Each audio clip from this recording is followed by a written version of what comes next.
Hello students. आज से हम अपना 10th का नया सिलेबस स्टार्ट करेंगे और वो है एम्प्लॉयबिलिटी स्किल्स। एम्प्लॉयबिलिटी स्किल्स में हम जो अपना फर्स्ट यूनिट करेंगे वो है कम्युनिकेशन स्किल्स। सबसे पहले एम्प्लॉयबिलिटी स्किल्स होता क्या है, यानी आप में वो क्षमता होनी चाहिए कि आप आसानी से एम्प्लॉयबल हो सको, यानी आपको रोजगार के अवसर आसानी से मिल सकें, इतनी क्षमता आपके अंदर होनी चाहिए। तो ये क्षमता कैसे आएगी, उसके लिए सबसे पहले हमें क्या चीज आनी चाहिए, कम्युनिकेशन स्किल्स।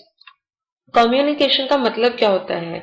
कम्युनिकेशन का मतलब क्या होता है कि जब दो या दो से अधिक लोग आपस में बातचीत करते हैं, उस बातचीत को कम्युनिकेशन कहा जाता है।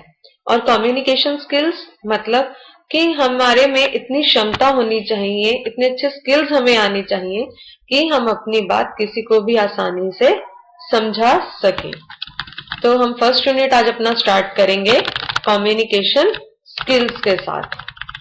सबसे पहले कम्युनिकेशन स्किल्स होता क्या है और ये जरूरी क्यों है। आज के समय में आप चाहे बिजनेस में हो, आप चाहे जॉब में हो, आप चाहे कोई भी काम करते हो, तो आपको कोई भी एक भाषा बहुत अच्छे से आनी चाहिए। साथ में आपको बोलना भी बहुत अच्छे से आना चाहिए। जब तक आपको भाषा का ज्ञान नहीं होगा और आपको ये नहीं पता होगा कि अपनी बात सामने वाले को कैसे समझानी है, आप अपनी लाइफ में तरक्की नहीं कर सकते।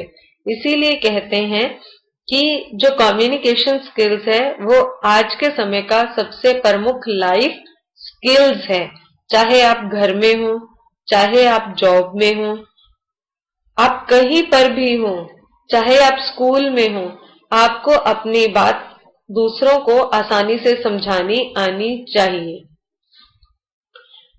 ठीक है, तो कम्युनिकेशन स्किल से पहले आपको एक भाषा का ज्ञान होना चाहिए।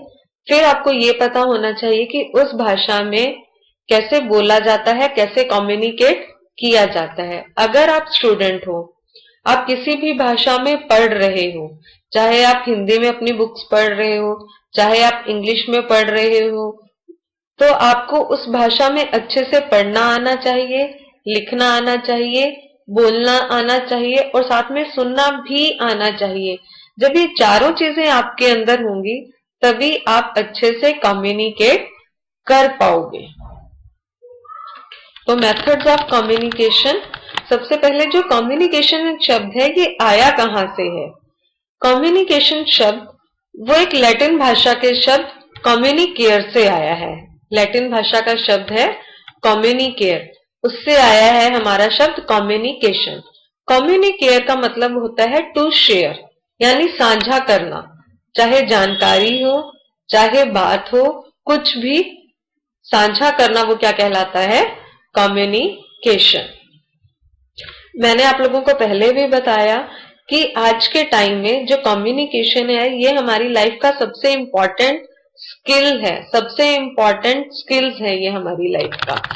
तो कम्युनिकेशन जो है इसके 3 इंपॉर्टेंट पार्ट्स होते हैं। सबसे पहला transmitting, second listening, third feedback. हम इनको वन बाय वन करेंगे। सबसे पहले ट्रांसमिटिंग। ट्रांसमिटिंग का मतलब होता है भेजना। भेजता कौन है, जानकारी, सेंडर, यानी सेंड करने वाला जानकारी को ट्रांसमिट करता है, मैसेज को ट्रांसमिट करता है किसी ना किसी माध्यम के द्वारा। वो माध्यम आपका फोन भी हो सकता है, ईमेल भी हो सकता है, या आमने सामने बैठकर बातचीत भी हो सकती है। उसके बाद लिसनिंग। अब सेंडर ने अपना मैसेज दिया, सेंड कर दिया, भेज दिया। अब जो लेने वाला है आपकी जानकारी को, आपके मैसेज को, वो आपके मैसेज को क्या करता है, ध्यान से सुनता है। यानी जो रिसीवर है वो आपके मैसेज को ध्यान से सुनता है और समझता है। उसके बाद नेक्स्ट फीडबैक। देखो, जो सेंडर है उसने जानकारी भेज दी, ट्रांसमिट कर दी, ठीक है। जो सुनने वाला है, रिसीवर है, उसने जानकारी आपकी सुन ली।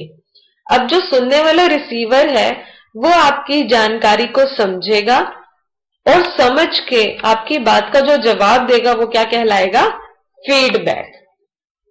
जब तक रिसीवर से फीडबैक नहीं आएगा, हमें सेंडर को ये पता नहीं चलेगा कि रिसीवर को उसकी बात समझ में आई है या नहीं आई। इसके लिए अब एक एग्जांपल देखते हैं। मान लो एक कस्टमर है, कस्टमर यानी ग्राहक, वो एक दुकानदार के पास गया, बुक शॉप पे गया और उसने पूछा कि क्या मुझे ब्यूटी थेरेपिस्ट की बुक मिल सकती है। कस्टमर ने क्या की, जानकारी सेंड कर दी, यानी मैसेज ट्रांसमिट कर दिया। ठीक है। अब जो सेल्स पर्सन है वो उसने कस्टमर की बात सुनी, सुनकर क्या कहा कि लेट मी चेक, चलो मैं देखता हूं, मैं चेक करता हूं। अब इस कन्वर्सेशन में क्या हुआ, जो कस्टमर और सेल्स पर्सन की बात हुई, उसमें क्या हुआ कि कस्टमर ने अपना जो मैसेज था वो ऑरली यानी बोलकर सेल्स पर्सन को ट्रांसमिट दिया।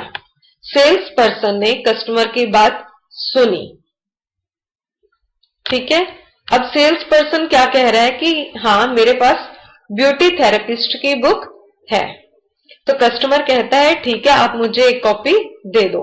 अब ये जो दोबारा कन्वर्सेशन हुई सेल्स पर्सन और कस्टमर के बीच में, अब इसमें क्या हुआ कि पहले सेल्स पर्सन ने कस्टमर की बात ध्यान से सुनी थी, उसको समझा, समझकर रिप्लाई किया यानी फीडबैक दिया। क्या फीडबैक दिया सेल्स पर्सन ने कि हाँ हमारे पास ब्यूटी थेरेपिस्ट की बुक है। तो यहां पर हमारा कम्युनिकेशन का साइकिल कंप्लीट हो जाएगा। पहले कस्टमर ने ट्रांसमिट किया मैसेज कि मुझे बुक चाहिए ब्यूटी थेरेपिस्ट की, सेल्स पर्सन ने वो जानकारी, वो बात सुनी। ठीक है। फिर सेल्स पर्सन ने फीडबैक दिया कि हाँ मेरे पास बुक है। जब ये तीनों स्टेप्स होंगे आपके कम्युनिकेशन में, ट्रांसमिटिंग का, लिसनिंग का, फीडबैक का, तभी हम कह सकते हैं कि हमारा कम्युनिकेशन जो साइकिल है वो पूरा हो चुका है। अब हम देखते हैं कम्युनिकेशन प्रोसेस क्या होता है, उसमें उसके एलिमेंट्स क्या होते हैं। सबसे पहले कम्युनिकेशन प्रोसेस होता क्या है, ये एक मैसेंजर है। मैसेंजर मतलब मैसेज देने वाला। इस मैसेंजर ने कोई भी जानकारी, इंफॉर्मेशन भेजी। भेजने के लिए क्या चाहिए, हमें कोई ना कोई चैनल चाहिए, कोई ना कोई माध्यम चाहिए। वो चैनल क्या हो सकता है, हम बोलकर बता सकते हैं अपना मैसेज, हम जो मैसेंजर है वो लिख के अपना मैसेज बता सकता है, वीडियो से बता सकता है, किसी फोटो से, किसी भी तरीके से, किसी भी माध्यम से मैसेंजर ने अपना मैसेज भेजा। अब मैसेज जिसको भेजा उसे हम क्या बोल रहे हैं, रिसिपेंट। जिसको मैसेज मिला, जिसने मैसेज रिसीव किया। जो मैसेज रिसिपेंट को मैसेंजर से मिला वो इस मैसेज को समझेगा यानी डिकोड करेगा, अपने मन में उस मैसेज को समझेगा। अब मैसेज समझने के बाद जो रिसिपेंट है वो फीडबैक देगा, वो फीडबैक देगा मैसेंजर को। ठीक है। तो अब कब हम बोलेंगे कि ये कम्युनिकेशन प्रोसेस हुआ है, जब मैसेंजर और रिसिपेंट दोनों की बातचीत में कुछ समानता होगी। समानता मतलब जैसे मैसेंजर ने कहा कि मुझे ब्यूटी थेरेपिस्ट की बुक चाहिए और रिसिपेंट बोल रहा है कि मेरे पास मैथ्स की बुक नहीं है। अब ये तो इन दोनों की बातचीत में कोई समानता हुई नहीं। बुक ये ब्यूटी थेरेपिस्ट का मांग रही है और रिसिपेंट कह रहा है कि मेरे पास मैथ की बुक नहीं है। तो यानी इन दोनों को एक दूसरे की बात समझ में नहीं आई। यहां पर ये कम्युनिकेशन प्रोसेस ढंग से नहीं हुआ।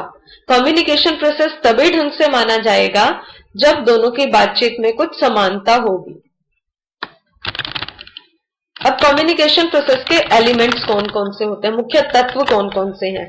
सबसे पहला सेंडर यानी जो जानकारी देगा, जो मैसेज देगा। हमेशा कम्युनिकेशन स्टार्ट होती है सेंडर की बात से, यानी सेंडर ही वो पर्सन है जो कम्युनिकेशन को, बातचीत को शुरू करता है। इसने जानकारी दी, इंफॉर्मेशन भेजी। ठीक है। अब भेजने के लिए हमें नेक्स्ट एलिमेंट कौन सा चाहिए, चैनल। चैनल हमारा कुछ भी हो सकता है, फोन हो सकता है, आमने सामने बैठ के बात हो सकती है, ईमेल के द्वारा हो सकता है, किसी फोटो के द्वारा हम मैसेज भेज सकते हैं। मैसेज किसके पास पहुंचा, रिसीवर के पास। रिसीवर ने इस मैसेज को समझा समझने के बाद रिप्लाई किया किसको? सेंडर को। Receiver replies to the sender, यानी फीडबैक किसको भेजा? सेंडर को भेजा कि उसे उसकी बात समझ में आ गई है और जो बात समझ में आई है उसके हिसाब से वो सेंडर को रिप्लाई देगा। तो अब हमारे मुख्य एलिमेंट्स कौन कौन से हुए कम्युनिकेशन के अंदर? सबसे पहला सेंडर, जो इस कम्युनिकेशन प्रोसेस को स्टार्ट करेगा। उसके बाद मैसेज, जो हम कम्युनिकेट करेंगे। कम्युनिकेशन के लिए कुछ तो चाहिए, हमें कोई जानकारी होनी चाहिए, कोई मैसेज होना चाहिए जिसे हम सेंडर को, रिसीवर को देना है। उसके बाद जो मैसेज है वो किस माध्यम से जाएगा? चैनल के माध्यम से। चैनल आपका कुछ भी हो सकता है, phone, email, photograph, video etcetera. उसके बाद रिसीवर। रिसीवर वो पर्सन है जो सेंडर से मैसेज लेगा, यानी जिसे मैसेज भेजा जा रहा है, जो रिसीव कर रहा है। उसके बाद फीडबैक, यानी जो मैसेज रिसीवर को मिला है वो उस मैसेज को समझेगा और उसके हिसाब से सेंडर को रिस्पॉन्स करेगा। तो हमारे ये 5 मेन एलिमेंट्स हैं कम्युनिकेशन साइकिल के। उसके बाद next, methods of communication. Communication के मेथड्स कौन कौन से हो सकते हैं हमारे? सबसे पहला है face to face communication, face to face informal communication. Face to face यानी आमने सामने बैठकर कम्युनिकेट करना, बातचीत करना, जानकारी साझा करना। बट कौन सी? Informal communication. इनफॉर्मल कम्युनिकेशन का मतलब होता है कि जिस बातचीत में हमें कोई भी औपचारिकता की आवश्यकता नहीं होती। जैसे मान लो आप एक बिजनेस मीटिंग में बैठे हो, तो जब हम बिजनेस मीटिंग में बैठते हैं, वहां पर कम्युनिकेट करते हैं, तो उस कम्युनिकेशन की कुछ मर्यादाएं होते हैं, कुछ नियम होते हैं जिन्हें हमें फॉलो करना पड़ता है। बट इनफॉर्मल कम्युनिकेशन के कोई नियम्स नहीं होते, कोई रूल्स नहीं होते। इसमें आप किसी भी तरीके से अपनी बात आसानी से शुरू कर सकते हो और सामने वाले को समझा सकते हो। उसके बाद जो नेक्स्ट मेथड है वो है ईमेल। ईमेल हम तब यूज करते हैं कम्युनिकेशन के लिए जब हमें किसी को मैसेज सेंड करना है और वो हमसे बहुत दूर बैठा है। ईमेल का एक और फायदा है कि आप एक ही मैसेज को बहुत सारे लोगों को एक साथ एक ही समय में भेज सकते हो। ईमेल मैसेज भेजने का एक लो कॉस्ट मेथड है, एक सस्ता मेथड है। उसके बाद next, notices and posters. Notices and posters, ये कम्युनिकेशन मेथड वहां पर यूज किया जाता है जहां हमें बहुत सारे लोगों को कोई जानकारी देनी होती है। साथ में ये वहां यूज किया जाता है जहां पर ईमेल एक अच्छा मेथड नहीं है कम्युनिकेशन का। जैसे कहीं सेल लगी है या कोई भी आपको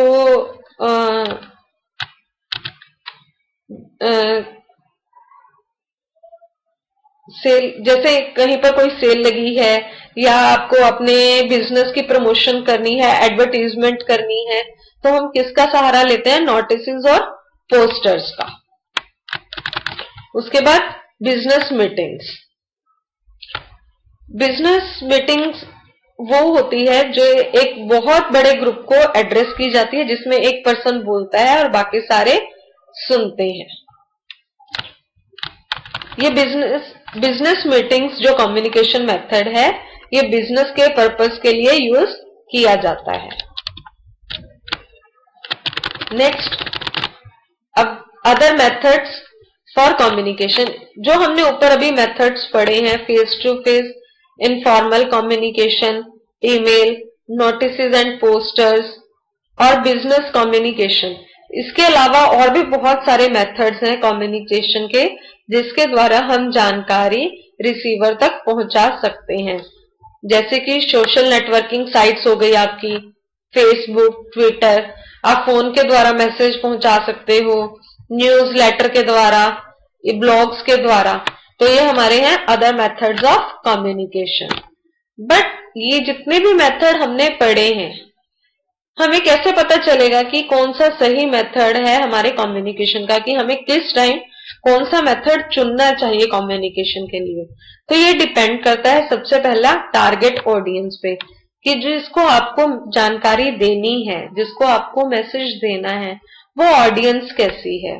बच्चे हैं, बड़े हैं, एक पर्सन को जानकारी देनी है, एक ग्रुप को जानकारी देनी है, तो इसके ऊपर हमारा कम्युनिकेशन मेथड डिपेंड करेगा। Next, coast.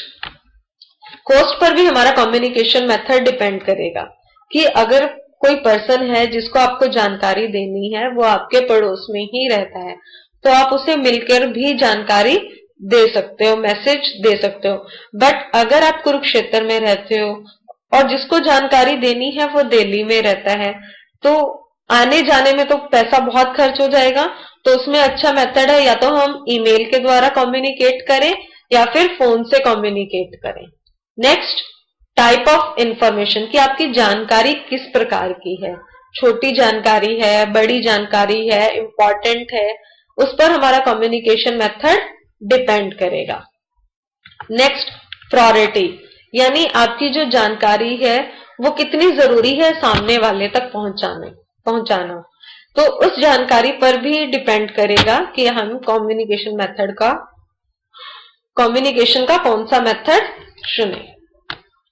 तो आज हमने समझा कि कम्युनिकेशन स्किल्स क्यों जरूरी है, कम्युनिकेशन प्रोसेस क्या होता है, उसके मुख्य एलिमेंट्स कौन कौन से हैं, कम्युनिकेशन मेथड्स कौन से होते हैं, और कम्युनिकेशन मेथड को चुनते कैसे हैं।